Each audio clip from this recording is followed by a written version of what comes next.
जो कि काफी ज्यादा इंटरेस्टिंग है और मिस्टीरियस भी, जहाँ पर हर इंसान के साथ उसका एक पेट होता है। इवन इंसानों के साथ ही नहीं बल्कि विचेस के साथ भी, और हर इंसान की सोल उसके साथ मौजूद उसके पेट में होती है और उस पेट को उस इंसान के साथ साथ रहना पड़ता है, वरना वो इंसान जिंदा नहीं रह पाता। और दूसरी तरफ अगर विचेस को देखा जाए तो कुछ बर्ड्स उनके पेट्स होते हैं जो कि चाहे तो उनसे दूर भी उड़ सकते हैं, लेकिन बस दोनों को एक साथ जिंदा रहना होगा। उस दौर में जो लोग रहा करते थे वो एक चर्च में जाया करते थे और वहाँ का फादर बहुत ज्यादा रोब वाला था, यानी वो सब लोगों को बहुत डराता था और ये कहता था कि मेरे अलावा किसी की भी बात नहीं माननी। अब हम पास्ट के कुछ सीन्स देखते हैं, यानी इस चर्च के जो पहले फादर्स थे उन्होंने गोल्डन कंपास तैयार की जिसके बारे में ही ये मूवी बेस्ड है। उसमें उन लोगों ने कुछ साइंस रखे और उसे आम लोगों को भी दिया गया। उसकी और भी कॉपीज थी और उसे यूज करके लोग अपना पास्ट देखने लगे और फ्यूचर भी देखने लगे। अब वो कंपासेस इसी तरह पड़ी रही और जब चर्च का न्यू फादर आया, यानी यही क्रूअल फादर, तो उसने ये ऑर्डर दिया कि इन सब कंपासेस को खत्म कर दिया जाए, क्योंकि अगर लोग इन पर बिलीव करने लगे, इनसे अपना पास्ट और फ्यूचर जानने लगे तो मेरी कौन सुनेगा। और उसे ये भी डर था कि कहीं उसकी रियलिटी लोगों के सामने ना आ जाए। अगर लोग फ्यूचर देखेंगे तो उन्हें पता चल जाएगा कि मैं क्या करने वाला हूँ,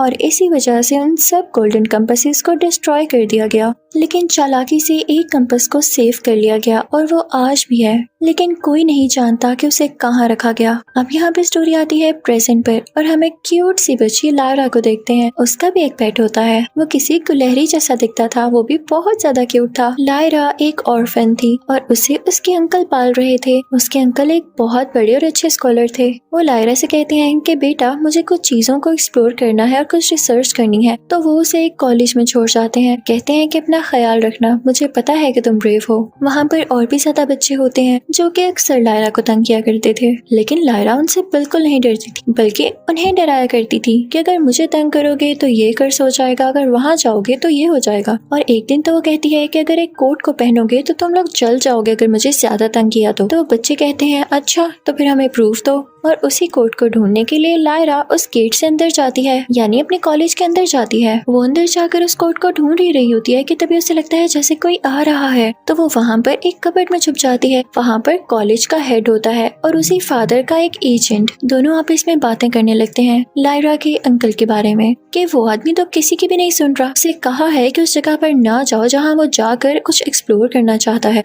दरअसल इन दोनों के जहन में जिसने बात डाली वो कोई और नहीं बल्कि चर्च का प्रेजेंट फादर था। वो प्लान करते हैं कि हम लायरा के अंकल की ड्रिंक में एक पॉइजन मिला देंगे। वो लोग उसको मारना चाहते थे और ये सारी बातें कबर्ड में से लायरा भी सुन लेती है। वो ऐसा क्यों कर रहे थे? इसलिए क्योंकि लायरा के जो अंकल थे पास्ट में उन्होंने भी उस गोल्डन कंपास को बनाने के लिए हेल्प की थी और जो आखिरी कंपास बच गई थी उसे लायरा के अंकल ढूंढ रहे थे और ये लोग नहीं चाहते थे कि कंपास दोबारा से वापस आए। तभी वहाँ से वो दोनों चले जाते हैं और वो ड्रिंक में पॉइजन मिला चुके थे। और इसके बाद वहाँ पर आते हैं लायरा के अंकल जो कि वो ड्रिंक पीने लगते हैं, लेकिन इससे पहले ही लायरा निकलती है और उनके ड्रिंक वाला ग्लास नीचे गिराकर तोड़ देती है। वो उनको सब कुछ बता देती है कि आपकी वाइन में किसी ने पॉइजन मिलाया था, लेकिन वो ये नहीं बता पाती कि वो था कौन और उन लोगों ने ऐसा क्यों किया। लायरा के अंकल इस बात पर ज्यादा ध्यान नहीं देते और जो रिसर्च उन्होंने की थी वो चर्च के लोगों को बताने लगते हैं। वो बताते हैं कि मैं एक डस्ट ढूंढ रहा हूँ, वो चीज उसी गोल्डन कंपास से कनेक्टेड थी। तो चर्च के लोग कहते हैं कि तुम बेकार में ढूंढ रहे हो, उसका हमें कोई फायदा नहीं। तो लायरा के अंकल कहते हैं कि इसके लिए मुझे कुछ फंड्स भी चाहिए होंगे। तो चर्च के लोग कहते हैं कि हम हरगिज़ आपको फंड्स नहीं दे सकते, अगर वो मिल गई तो लोगों का डर खत्म हो जाएगा। लेकिन लायरा के अंकल कहते हैं कि कुछ भी हो मैं दूसरी तरफ जरूर जाऊंगा, उस दूसरी दुनिया में जो कि कहीं न कहीं इस दुनिया से भी कनेक्टेड है। लेकिन चर्च के लोग उसकी बातों को मजाक में उड़ा देते हैं। और इसके बाद से हम देखते हैं कि शहर में ऑर्फन और गरीब बच्चे गायब होने लगे थे, जिस बात को लेकर लायरा और उसका दोस्त काफी परेशान थे क्योंकि उनमें से उनके कुछ दोस्त भी थे। अब कुछ देर बाद हम देखते हैं कि लायरा के अंकल उसे डांट रहे होते हैं कि मेरे बेटे कोई आपके खिलाफ कुछ भी कर रहा हो, लेकिन ऐसे छुप के किसी की बातें सुनना बहुत गलत बात है और मैं जल्द ही अपनी रिसर्च पर जा रहा हूँ, आपको अपना ख्याल रखना होगा पीछे से। तो वो अपने अंकल से कहती है कि मैं भी आपके साथ आऊंगी, आप जानते हैं ना कि मैं कितनी ब्रेव हूँ और मुझे एडवेंचर्स में रहने का मजा आता है। तो उसके अंकल उससे कहते हैं कि मजे वाली चीज नहीं है, इसमें जान को भी खतरा है, और ये कहते हुए वहाँ से बाहर आ जाते हैं जाने के लिए। अब हम देखते हैं कि कॉलेज में डिनर हो रहा होता है और वहाँ पर एक बहुत ही प्यारी और अमीर लेडी आती है विजिट के लिए। वो सब बच्चों में से मिलती हैं और वो लायरा से भी बात करती हैं, जिसके बाद लायरा उनकी फेवरेट बच्ची बन जाती है। वो लायरा से कहती हैं कि मुझे तुम बहुत अच्छी लगी, तुम मेरे साथ लंदन जाओगी? तो लायरा कहती है हाँ क्यों नहीं। तो वो अमीर लेडी कहती है कि शाबाश, मैं तुमसे एक और प्रॉमिस करती हूँ, मैं तुम्हें उस जगह पे लेकर जाऊंगी जहाँ पर दूसरी दुनिया है। ये बेसिकली वही जगह थी जहाँ पर लायरा के अंकल गए थे और लायरा को और क्या चाहिए था, वो तो खुशी से पागल हो जाती है। इसी दौरान हम ये भी देखते हैं कि 2 ऑर्फन बच्चे, जिसमें से एक लायरा का दोस्त भी था, वो गायब हो जाते हैं। जब लायरा के जाने का टाइम हो जाता है तो कॉलेज के हेड उससे मिलते हैं और उसको गोल्डन कंपास देते हैं और उससे कहते हैं कि इसके बारे में सबको पता चल चुका है, ये कॉलेज में बिल्कुल सेफ नहीं है। अगर तुम उसे कहा जा ही रही हो तो इसको भी अपने साथ लेती जाओ, लेकिन याद रहे किसी को ये पता ना चले कि ये मैंने तुम्हें दी है या तुम्हारे पास है। अब लायरा पहुंच चुकी थी लंदन। वो बहुत एंजॉय कर रही थी, घूम फिर रही थी, उसे किसी किस्म की कोई रोक टोक नहीं थी। वो जहाँ चाहती थी जाती थी। लेकिन काफी दिन हो जाते हैं, वो लेडी उसको लेके ही नहीं जाती उस जगह पर जहाँ पर ले जाने का उसने उससे प्रॉमिस किया था। एक दिन लायरा अपने पेट के साथ अपने रूम में बैठी होती है और वो उस कंपास को देख रही होती है तो उस कंपास की नीडल बार बार एक लेडी की तरफ जा रही होती है, किसी औरत की तरफ। लेकिन लायरा इस बात को फन में ले जाती है और उस बात पर ध्यान नहीं देती, क्योंकि थी तो वो एक छोटी बच्ची। फिर एक दिन लायरा उसी लेडी के पास जाती है। वो उस लेडी से पूछती है कि डस्ट क्या होती है। तो वो लेडी कहती है कि मुझे खुद नहीं पता, आप बताओ। तो लायरा कहती है कि मुझे कुछ नहीं पता। तो वो लेडी लायरा से और क्वेश्चंस करने लगती है, लेकिन लायरा को उनका कोई जवाब नहीं पता होता। तो वो लेडी अपने पेट से कहती है कि इसको मारो और वो लायरा को काफी हर्ट करता है, जिससे लायरा काफी ज्यादा परेशान हो जाती है। लायरा सब कुछ समझ चुकी थी कि जरूर कुछ न कुछ बुरा होने वाला है। वो उस लेडी के सीक्रेट रूम में जाती है जहाँ पर उसे ये पता चलता है कि एक ग्रुप है जिसे ये लेडी जानती है और वही बच्चों को गायब कर रहा है। लेकिन जब लायरा उस रूम से बाहर आ रही होती है तो वो लेडी उसको देख लेती है और उसकी गोल्डन कंपास छीनने की कोशिश करती है। लेकिन लायरा का पेट वो कंपास वापस लेता है और बाहर की तरफ उड़ जाता है और लायरा भी उसके पीछे पीछे जाती है। वहाँ पर उसे उस लेडी के कुछ लोग पकड़ लेते हैं, लेकिन तभी एक औरत उन्हें वहाँ पर आकर बचाती है, जो कि उसके साथ उसी कॉलेज में थी। वो औरत बहुत अच्छी होती है और वो कहती है कि एक शिप उन किडनैप बच्चों को ढूंढने के लिए जा रही है, उसी जगह पर जहाँ तुम्हारे अंकल गए हैं, और वो शिप इजिप्शियंस की है। लायरा भी उस शिप में चली जाती है और जो शिप में लोग बैठे होते हैं उनमें से एक जीनियस आदमी को लायरा वो कंपास दिखा देती है। वो आदमी कहता है कि जो लैंग्वेज इस पर लिखी हुई है उसे कोई नहीं पढ़ सकता सिवाय कुछ स्पेशल लोगों के। तो लायरा कहती है, लेकिन अंकल मैं तो इसे पढ़ सकती हूँ,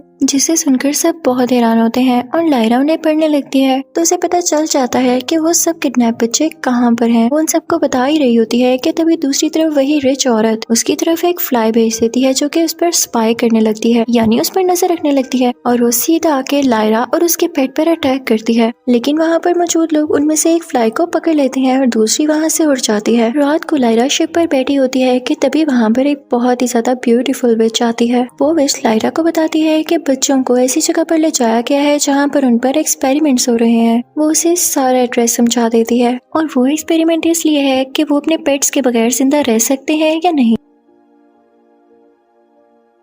शिप पर एक एस्ट्रोनॉट भी होता है जिससे लायरा की काफी अच्छी दोस्ती हो जाती है। तो वो कहता है कि हमारे पास एक आइस बियर भी है, उससे मिलना चाहोगी? तो लायरा कहती है कि अच्छी बात तो नहीं कि आपने एक बियर को कैद करके रखा हुआ है। तो वो बियर कहता है कि नहीं, मैं कैद नहीं हूँ, मेरा तो एक स्पेशल सूट हुआ करता था, यानी आर्मर, लेकिन उसे कुछ दुश्मन लोगों ने ले लिया। मजे की बात ये कि वो बियर बोल भी सकता था और वो काफी जीनियस था। तो लायरा कहती है, ओके बियर तुम परेशान ना हो, मैं पता लगाऊंगी इस कंपास से कि तुम्हारा आर्मर कहाँ पर है। और फिर लायरा पता लगा लेती है कि वो कहाँ पर पड़ा हुआ है। बियर उसे पहनता है और लायरा को काफी बार थैंक यू कहता है। बियर लायरा से कहता है कि जब तक मैं जिंदा हूँ मैं तुम्हारी गुलामी करूंगा, अब से तुम मेरी मास्टर हो, एक छोटी सी क्यूट सी मास्टर। अब वो सारे लोग मिलकर उसी एक्सपेरिमेंट स्टेशन तक जाते हैं। फाइनली ये लोग वहाँ पहुँच जाते हैं और ये क्या, ये देख के सब हैरान रह जाते हैं कि वहाँ का हेड कोई और नहीं बल्कि चर्च का वही फादर होता है। वो लोग उन पर अटैक करने लगते हैं, लेकिन बियर लायरा को लेके वहाँ से दूर चला जाता है जहाँ पर बहुत ज्यादा बर्फबारी हो रही होती है। और वहीं पर लायरा को अपना दोस्त दिखाई देता है जो कि बर्फ में मरने वाला था और उसका पेट भी उसके पास नहीं था। जब उसका पेट उससे दूर गया तो उसकी हालत काफी खराब होने लगी। लायरा को बहुत बुरा फील होता है और वो उसे अपने साथ उसी शिप वालों के पास ले आती है। जिस औरत ने लायरा की जान बचाई थी वो लायरा के दोस्त की मदर थी। यहाँ पर वो दोनों आपस में मिलते हैं और लायरा को थैंक यू कहते हैं, लेकिन तभी उन पर दुश्मन लोग फिर से अटैक कर देते हैं। वो लायरा को किडनैप कर लेते हैं। वो उसे बियर्स के किंग के पास ले आते हैं।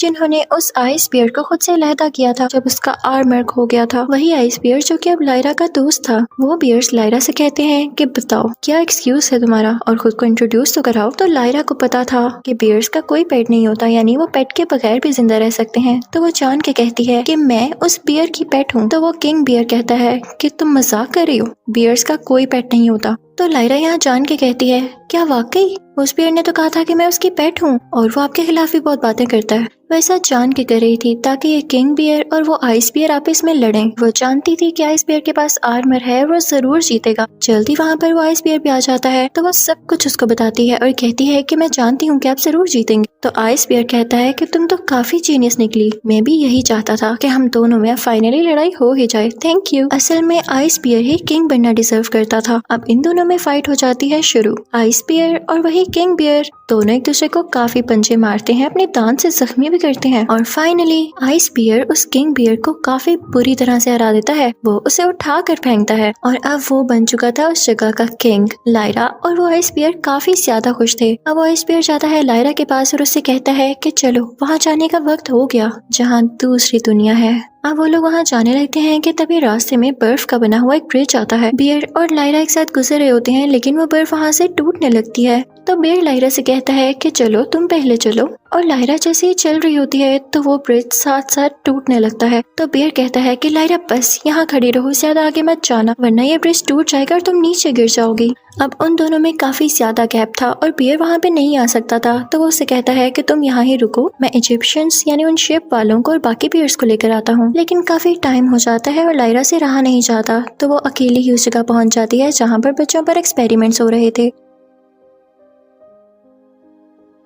वहाँ के लोग उसे देख के काफी खुश होते हैं कि हो सकता है कि ये बच्ची भटकते भटकते यहाँ आ गई हो, क्योंकि उन्हें तो पहले ही काफी बच्चे चाहिए थे एक्सपेरिमेंट्स करने के लिए। वो अंदर चली जाती है जहाँ सारे बच्चे डिनर कर रहे होते हैं और वहाँ पर उसका बेस्ट फ्रेंड भी होता है जिसे देख के बहुत खुश होती है वो। लेकिन उसे आंखों के इशारे से कहती है कि अभी मेरी तरफ मत देखना वरना ये लोग समझेंगे कि हम एक दूसरे को जानते हैं, मेरे कुछ प्लान्स हैं, चुपचाप सुनो। वो उसे कहती है कि कुछ ही देर में सब बच्चों को अच्छे सूट्स पहना देना, यानी आर्म्ड सूट्स जो जंग में पहने जाते हैं, और मैं दूसरी तरफ वो कंपास यूज करूंगी। लेकिन तभी उसी रूम में वो रिच लेडी आ जाती है जिसके साथ बहुत सारे डॉक्टर्स होते हैं और वो बातें करने लगते हैं। तो वो रिच लेडी डॉक्टर्स को बता रही होती है कि अभी भी एक्सपेरिमेंट अपना जारी रखो। और जैसे ही वो जाती है तो वो डॉक्टर्स लायरा को देख लेते हैं। वो उसको और उसके पेट को काफी टॉर्चर करते हैं और वो उसको एक मशीन में डाल देते हैं और कुछ रेज ऑन करने लगते हैं जिससे ये भी हो सकता था कि वो मारी जाती। लेकिन तभी वहाँ पर वो रिच लेडी आती है और डॉक्टर्स को रोकती है कि पागल हो गए हो, क्या कर रहे हो। वो लायरा की जान बचा लेती है और अगले ही सीन में हम देखते हैं कि लायरा की आंख खुलती है, उसके पास वही रिच लेडी बैठी होती है। लायरा उससे डर जाती है और पीछे हट जाती है। वो रिच लेडी लायरा को प्यार करती है और कहती है कि मैं तुम्हारी माँ हूँ, मैंने ये बात तुमसे किसी रीजन की वजह से छुपा के रखी। और साथ ही उससे कहती है कि जो तुम्हारे पास कंपास है वो मुझे दे दो मेरी प्यारी बेटी। तो लायरा समझ जाती है कि ये कंपास लेने के लिए मुझसे इतनी मीठी जुबान बोल रही है। तो वो साथ ही उसको एक बॉक्स पकड़ाती है। आप समझ रहे होंगे कि उस बॉक्स में कंपास थी। ना, लायरा बहुत जीनियस थी। उस बॉक्स में तो वो स्पाई फ्लाई थी जिसके जहर से इंसान मर जाते थे। वो रिच लेडी जैसे ही वो बॉक्स खोलती है तो वो फ्लाई उसी पर अटैक कर देती है और लायरा वहाँ से फौरन से भागने लगती है। लायरा चाहती है सीधा एक्सपेरिमेंट रूम, और जिस मशीन में वो लोग बच्चों को डालने वाले थे वो मशीन डिस्ट्रॉय कर देती है और फिर दरवाजा खोलते हुए सब बच्चों को वहाँ से आजाद करवा देती है। लेकिन जैसे ही वो लोग बाहर आते हैं तो दुश्मन लोग उनको रोक लेते हैं जो कि पहले भी लायरा पर अटैक कर चुके थे। लेकिन उतनी ही देर में वहाँ पे बियर्स और इजिप्शियंस भी पहुंच चुके थे। अब यहाँ पर इन सब में काफी ज्यादा फाइट होती है, सब एक दूसरे पर अटैक कर रहे होते हैं। और एक और मजे की बात, वहाँ पर विचेस भी आ जाती हैं और वो हवा में उड़ के उनको एरो से शूट कर रही होती हैं, जिनसे जल्द ही वो सारे दुश्मन लोग मारे जाते हैं। और वो सारे शिप वाले उन बच्चों को अपने साथ लेते हैं और उनके घर छोड़ने के लिए निकल पड़ते हैं। लायरा के भी दोस्त उसके साथ थे और वो इस वक्त बहुत खुश थी। वो सब निकल पड़ते हैं आगे की तरफ क्योंकि उन्होंने भी लायरा के अंकल को भी अपने साथ लेना था। वहाँ पर विच शिप के हेड से कहती है कि लायरा ही वो बच्ची है जो कि सब लोगों को इन चर्च के फादर से आजाद करवाएगी और देखना पूरी दुनिया में पीस हो जाएगा, क्योंकि वही एक लड़की है जिसको गोल्डन कंपास ने खुद चुना। और इसी के साथ ये मूवी यही एंड हो जाती है। Thank you for watching.